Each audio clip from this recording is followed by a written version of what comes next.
सुप्रभात सभी को। आप सभी जानते हैं कि आज 2 अक्टूबर है और बहुत ही एक खास दिन है।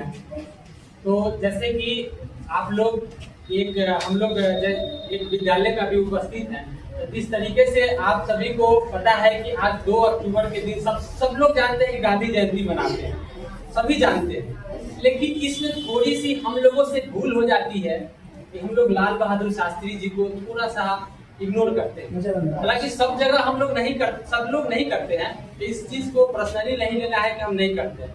लेकिन हमने समाज में इस चीज को देखा है, इस चीज को जाना है। जब हमने थोड़ा सा इस चीज को, जब हम समाज में घूमते हैं तो हमको ऐसा लगता है कि कभी कोई, एक बात बताऊं, आजकल सोशल मीडिया का बहुत बड़ा प्रचलन चला हुआ है।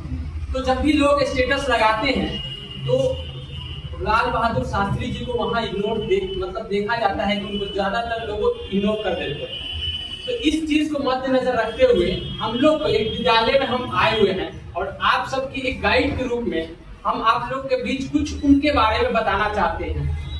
तो छोटा सा मेरा प्रयास है, अगर गलती, एक बात कि हम भी अभी लर्निंग ही कर रहे हैं, सीख रहे हैं आप लोगों से, और कभी सीखना लाइफ में बंद नहीं होता। तो आज सभी जानते हैं कि गांधी जयंती है और साथ ही साथ लाल बहादुर शास्त्री का भी आज ही के दिन जन्म हुआ था उनका। तो आप सभी को बताएं कि लाल बहादुर शास्त्री जी जो थे, उनका बचपन का नाम उनको नन्हा करके पुकारा जाता था।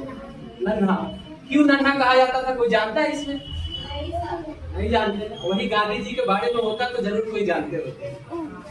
तो लाल बहादुर शास्त्री जी को नन्हे इसलिए कहा जाता था कि वो अपने भाई और बहन में सबसे छोटे थे, इसीलिए प्यार से उनको नन्हा करके पुकारा जाता था। तो आप सभी जान गए नन्हा क्यों कहा जाता था उनको।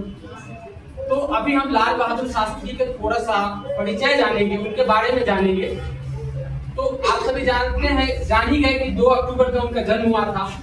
उत्तर प्रदेश के एक छोटा सा गांव, छोटा सा शहर मुगलसराय था, वहां पे उनका जन्म हुआ था। और मुगलसराय में उनका जन्म हुआ था 1904 ईस्वी में उनका जन्म हुआ था। और उनका उपनाम जो था शांति दूत भी उनको कहा जाता है। शांति दूत के साथ शास्त्री भी कहा जाता है और नन्हा भी कहा जाता है। तो आप सभी इस चीजों को भूलिएगा नहीं, क्योंकि आपके आने वाले एग्जाम में ये चीज कभी भी काम आ सकता है या पूछ सकता है। तो आज कुछ सीखना है आप लोगों से, आप लोगों को हमसे, और कुछ हम प्रयास करेंगे आप लोगों को सिखाने का इस शुभ अवसर पे। तो जिस तरीके से आपको बता दें कि उनके पिता का नाम प्रसाद श्रीवास्तव था, जो कि एक, जैसे कि आपको मैम सर लोग यहाँ दिख रहे हैं, प्राथमिक स्तर के शिक्षक, वैसे उनके भी पिता जो थे प्राथमिक स्तर के शिक्षक थे। और जो उनकी माता थी, उनका नाम राम दुलारी देवी था, जो गृहिणी थी, मानी थी, हाउस वाइफ थी, जो घर संभालती थी। उसके बाद जब वह 18 महीने के ही थे, मात्र 18 महीने के थे, तो उनका पिता का उनके ऊपर से साया उठ गया, उनका निधन हो गया उनके पिता का। देखिए, एक बच्चे का जब अपने पिता का साया उठ जाता है उनके ऊपर से, तो कितना बड़ा उनके लिए बात है कि वो 18 महीने का बच्चे है, वो कुछ नहीं समझता। तो उसके बाद शिक्षा था वो उनके नाना के पास होने लगा। वो उनकी माता जी उनको लेकर, उनके भाई बहन को लेकर नाना जी के पास चले गए। उसके बाद देखिए उनके साथ कितना कठिनाई भरा उनका जीवन रहा। आप लोग थोड़ा सा इस पे विचार कीजिएगा थोड़ा। इसके बाद भी जब वो नाना जी के पास गए तो उनके नाना जी का भी मृत्यु हो गया, आप सोच सकते हैं। तो उनके शिक्षा का जो भार संभाले उनके मौसा जी उसके बाद संभाले। अपना जो उनका स्टार्टिंग का प्राथमिक स्तर तक शिक्षा उनके गांव में, नाना जी के गांव में ही हुआ। वहां पे शिक्षा करने के बाद वो वहां से हायर एजुकेशन के लिए वो वाराणसी चले गए अपने चाचा जी के पास। जब वो पढ़ाई करते थे बचपन में, तो वो नंगे पांव जाते थे स्कूल। अगर आपको याद होगा कि जब धूपा बहुत तेज होता है, अगर रास्ते में यहाँ से गोसाई टोला जाने के लिए आप लोगों को कह दिया जाए कि खाली पैर जाए, तो किसी को आप लोग को इतना जलन होगा पैर कि आप कुछ महसूस कीजिएगा कि कितना वो कठिनाई से जाते हो।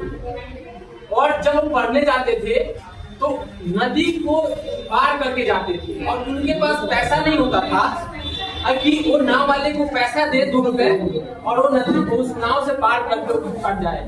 तो वो अपना बस्ता समझते हैं आप लोग, बैग, बैग सर पे लेके और अपना कपड़ा लेके नदी को तैर के पार कर देते और फिर पढ़ने जाते। इस चीज को समझिए कि वो मतलब पढ़ाई के प्रति इतना जागरूक, पढ़ाई को भी सामना करते हुए अपने पढ़ाई को नहीं छोड़ते। तो आप सभी इस चीज को मतलब अपने अंदर देखिएगा कि कभी भी आपको अपने शिक्षा लेने में कोई भी कठिनाई आए तो बहुत कोशिश करना है कि उस चीज का सामना करना है या उसको छोड़ के भाग नहीं जाना। तो इस तरीके से उनके बचपन का कुछ इस तरीके का रहा और फिर उनका जो स्वतंत्रता संग्राम में बहुत अहम योगदान रहा।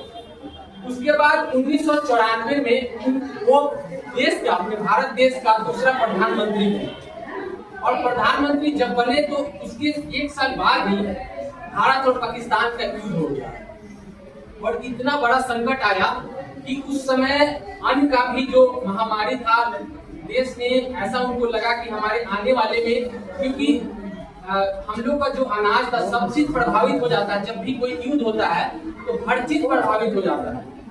तो इसलिए क्या होता है कि सारा चीज एक सिस्टमैटिक जो रहता है वो बिगड़ जाता है। तो उसमें शास्त्री जी लोगों से, अपने देशवासियों से अपील किए कि आप लोग एक दिन सप्ताह में फास्टिंग रखें। देखिए उनका सोच कितना बड़ा था, एक दिन फास्टिंग रखे और देशवासियों ने इसको किया। सभी लोगों ने सोमवार की एक दिन फास्टिंग रखा क्योंकि अन्न को बचाया जा सके। तो देखिए उनका सोच कितना बड़ा था। असम समझौता के लिए जब गए, जब भारत और पाकिस्तान का युद्ध हुआ तो उसको समझौता के लिए तस्तंत गए, तो ये दुर्भाग्य की बात है कि उसी समय उनकी मृत्यु हो गई।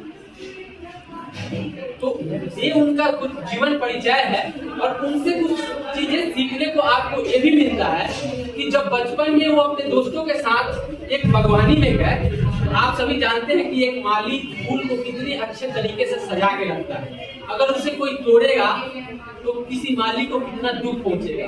तो वो तोड़ रहे थे सभी लोग फूल को। जब वो तोड़ रहे थे तो माली ने मतलब दौड़ा उन लोगों को पकड़ने के लिए, तो और लोग तो भाग गए लेकिन वो पकड़ा गए। पकड़ाने के बाद माली उनको लगातार मतलब पीट रहे थे, मारे जा रहे थे। फिर वो रोने लगे और रोते रोते बोले कि मेरे पिता नहीं है इसीलिए आप मुझे मार रहे हो ना। तब तक माली का हाथ वहीं रुक गया और माली का जब हाथ रुका वहां, और इस चीज को सुनते हुए जब उन्होंने सुना कि इस बच्चे का पिता नहीं है, लाल बहादुर शास्त्री का पिता नहीं है, उसी समय उन्होंने कहा कि देखिए आपका फिर जब पिता नहीं है तो ये आपका और ज्यादा जिम्मेवारी बढ़ जाता है आपके ऊपर कि पिता नहीं है तो आपको एक सही रास्ता मतलब आपके अंदर होना चाहिए और एक सही रास्ता मार्गदर्शन में आपको जाना चाहिए। और पिता ना रहते हुए अगर आप अपने लाइफ में कुछ करते हैं तो ये बहुत बड़ी बात है। तो इसी को आप लोग अपने जीवन में अप्लाई कीजिएगा और हम आशा करते हैं कि आपको कुछ सीखने को मिला होगा इससे। और इसी के लिए आप सभी को धन्यवाद।